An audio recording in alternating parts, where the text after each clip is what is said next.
Hi, folks. It's Gary here, and a warm welcome back to the fourth official here on YouTube. People will notice that I'm not just here on my own, but I am always your host here on the fourth official, Gary. And joining me today to look at Patrick Stewart's first press conference is once again my good friend Mitch. Mitch, how are we doing? Always a pleasure to be on.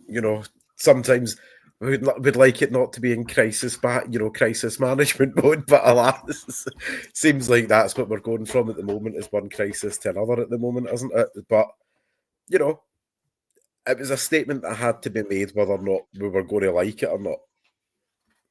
Yeah, and to be fair to Patrick Stewart, we were promised by Philippe Clement that he was going to come out and he was going to outline plans for the January transfer window. And obviously, the big elephant in the room was the noose that seems to be around the manager's neck at the moment. Not helped, of course, by the 1-1 draw on Thursday night up at Dens Park. Yet another dismal away performance. It's now 3 wins in 11 SPFL Premiership games this season. Really nowhere near form when you've got teams like Dundee United who are just up from the Championship with a better record away from home this season than Rangers. That speaks volumes, and we've now got an 18-point chasm between Rangers and Celtic at the top of the table. Obviously, a game in hand to come tomorrow at home against St Johnstone, but there was a lot to be said, I think, that Patrick Stewart needed to come out with in terms of what the board's intentions are around the quite significant noise that's been going around against Philippe Clement from all parties, whether it's from the Rangers Supporters Association, whether it's from just the fans in general. Very vocal on Thursday night at full time. People are meant to give up the booze for January, not as a Rangers fan at the moment, very evident at full time on Thursday night. And manager came out after the game and said that he had the backing of the board 200%. Not quite sure it's quite as much as that, Mitch, but certainly Patrick Stewart came out today and did say that they are at the moment backing Philippe Clement as a board. Rangers Review were in presence at the press conference today alongside our friends over at Heart and Hand and Four Lads Had a Dream. And I'm going to paraphrase quite a lot of what the Rangers Review have put up on their website today. And if you're not yet a subscriber of Rangers Review, then it's certainly well worth a couple of pounds a month to go in and look at that. But he stated that there's been a lot of talk about results and there's been a lot of talk about the manager. And I know that the spotlight is on Fraser Thornton and myself, but particularly on me. But that's the job, and I'm okay with that. I need to make some tough decisions that come with the role, but I am committed to making the right ones for Rangers, not just the popular ones. So, cutting to the chase, we are backing Philippe at this time as a board, and I think at this time does an awful lot of heavy lifting at the moment there.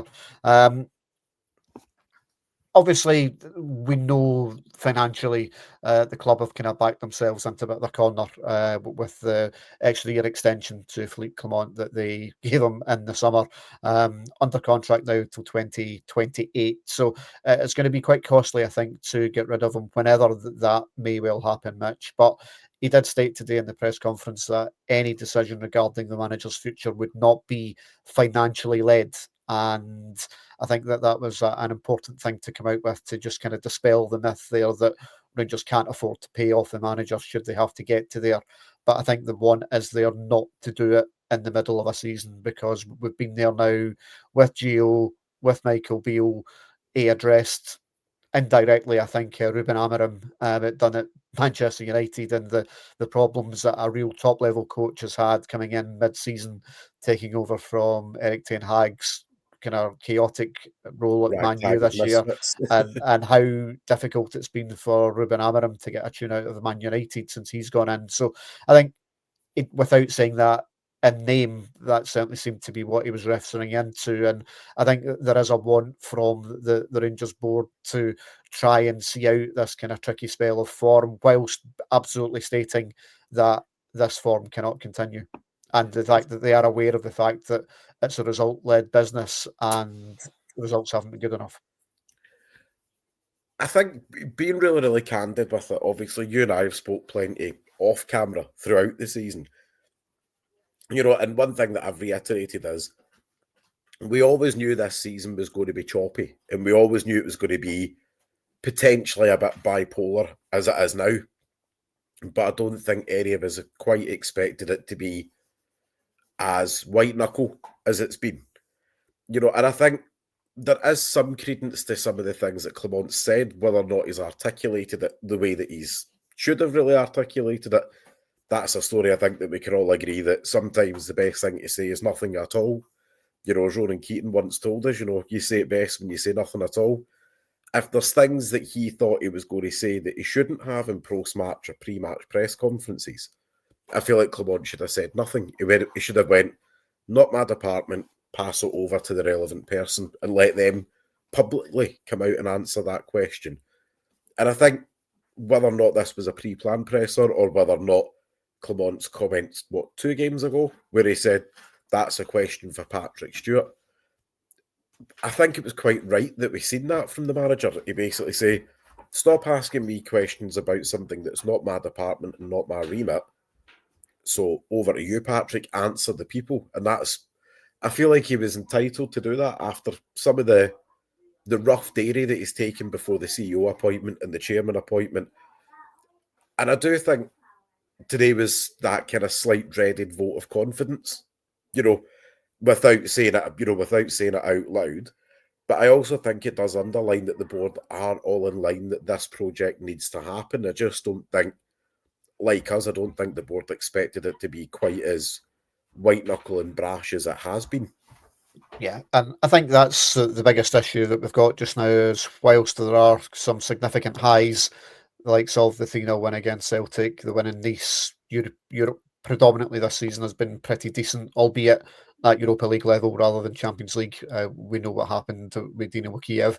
However, the away form, the noise around the team's performance, the injury record, there's an awful lot in the cons column that really cancel out an awful lot of the pros that are in the pros column.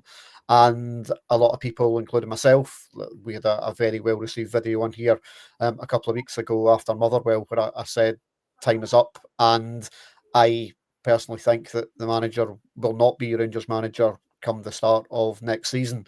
Now it's looking like Patrick Stewart wants to try and give them the opportunity to at least see this year out, but stating today that there's going to be a outside consultancy kind of deep dive into everything that's not right. Yeah, it's going to be quite hard, I think, to look under the covers. I think in terms of what Patrick Stewart's dealt with, he's stating that that's process going to take 6 to 12 weeks to look at all the failures that have happened over the course of the last kind of 3 or 4 years. I don't think that's going to be terribly pretty to watch, but I think that Philippe Clement is almost a bit of a kind of dead man walking as it stands at the moment. And rather than going to an interim, a Stephen Davis, Kevin Thompson type to see out the rest of the season, sticking a plaster on it. Yeah, they may as well. They're going to have to pay Philippe Clement anyway. They may as well leave him there as a shield to take all the flack that's going to come his way.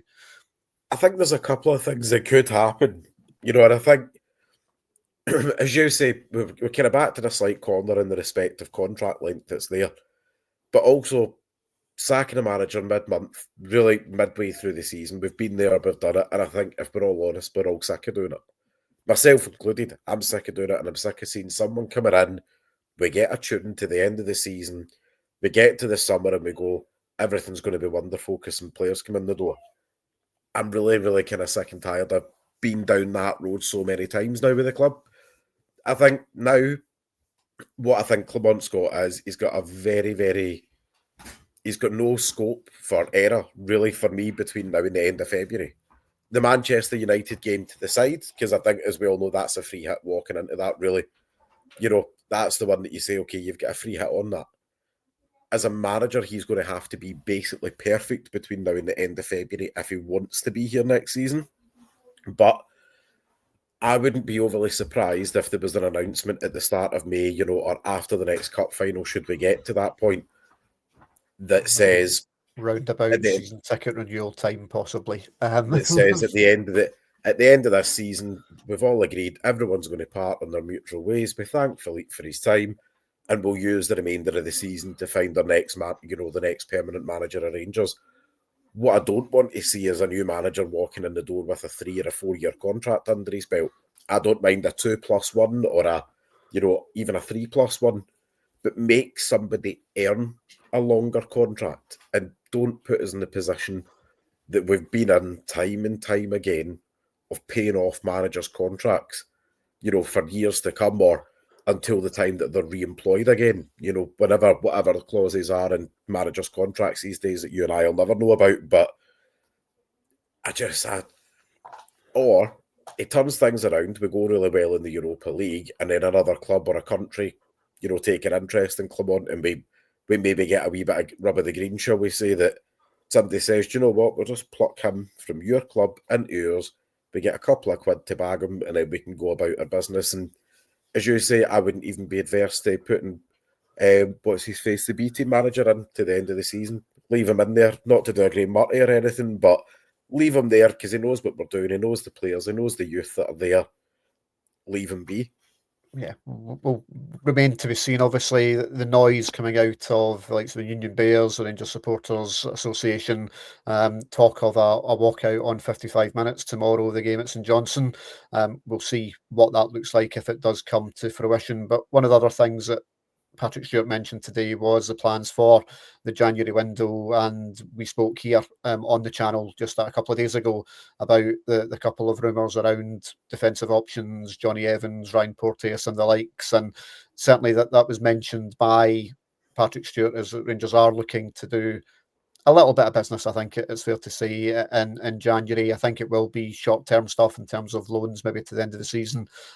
Again, possibly highlighting a lack of real faith, I think, in the manager, that they're not going to go and give him a £3-4 million player, whether or not the funds are there to do that or not. But suggests that one, maybe two coming in, or potentially they might pull the trigger in some pre-contract discussions that are going on at the moment about players that are out of contract at the end of the season. We've already spoken about Lyle Cameron, and that's a deal that looks as if it may well be done, whether it is at the end of the season or if they can throw Dundee a couple of quid to get him in January or not. We'll watch with interest with that. But I think any other incomings, I think, will be allowing for people to go out the door, and interest in the likes of players like Cyril Dessers, Kieran Dowell, some of the youth players that are out of contract at the end of the season. We've seen obviously Cole McKinnon already moving down to Ayr, and Robbie Fraser going to Livingston. So I think there's going to be more outs than ins, I think, during January. I wouldn't be surprised to see in the outs front plenty of B team players going out. And that will be, I think, in my honest opinion, I think that's get them minutes of adult football with the view of them becoming squad players next season. And that's where I think the likes of Robbie Fraser, maybe his development into the first team this season has been hindered by a lack of that previous. That, we've spoke ourselves obviously at length about how we would fix that. And, that's been a whole other podcast, which you can find in Patreon. Make sure that, get a wee cheap plug in there. But, the fundamental pathways for youth players into the first team is absolutely humming at the moment. And there's no stepping stone to say we're going to send the kids off to, I don't know, say Partick Thistle or Airdrieonians, where I think everybody should have 6 months under Rhys McKay, personally speaking. He's a good footballing man. But, some of these young players do need to go out, and I think for some of them, next season is very much make or break for them. Either you are ready to step up, or you're going to have to step out. But also we can't keep having these young, talented players playing B team football with no involvement in the first team because they're too good to be playing at B team level. When you look at the likes of like Leon King and they go backwards. So yeah, it's absolutely vital. It's very different, I think, to the conversation we want to have regarding the manager. But as you say, very different topic. I don't apologise for that tangent there. No, not at all. But I think it is something that is vital, but as you say, is likely to happen in terms of outgoings in January, getting some of these guys some first team football. As I say, Dessers, I think, is available. There is interest in him from Italy and the likes, and I think he's one that he will look at it and go, right, my time's probably up as well. He's 30 now. He's done okay for us, but he's now third choice.